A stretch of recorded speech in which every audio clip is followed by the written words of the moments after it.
आपण जे सध्या झाड पाहत आहोत हे आहे बहाव्याचे झाड।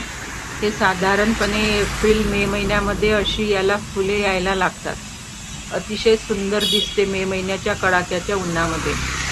तर हा जो बहावा आहे या बहाव्याच्या झाडाचा विविध आजारांकरिता उपयोग होतो। त्यामध्ये प्रामुख्याने बद्धकोष्ठता आहे, त्वचा विकार आहे किंवा सांधेदुखी आहे, यासारख्या ज्या विविध समस्या असतात त्यांकरिता याचा उपयोग होतो। तर ह्या आहेत काळ्या रंगाच्या बहाव्याच्या शेंगा। या शेंगांचा जर काढा केला आणि तो रात्री झोपण्यापूर्वी जर घेतला तर तुमची बद्धकोष्ठतेची समस्या पूर्णपणे नष्ट होते। कडाक्याच्या उन्हात असा फुलणारा हा सुंदर बहावा, या बहाव्याची जी पाने आहेत या पानांपासून जर तुम्ही लेप तयार केला आणि तो लेप जर सुजलेल्या भागावर सांधेदुखीवर लावला तर तुमची सांधेदुखी नष्ट होते, सुजन नष्ट होते।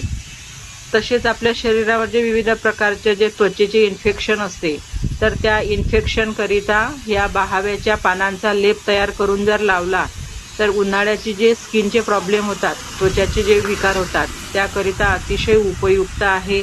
खाज आहे, खरूज आहे, त्वचा विकार आहेत त्याकरिता, तसेच वांगांवर सुद्धा याचा उपयोग चांगल्या प्रकारे होऊ शकतो। असं हे सुंदर बहाव्याचं झाड तुम्हाला जर कुठे आढळलं तर नक्की त्याचा उपयोग विविध समस्यांकरिता करता आणि हा निसर्गाचा अमूल्य असा ठेवा आहे, त्याचा उपयोग तुम्ही नक्की करा।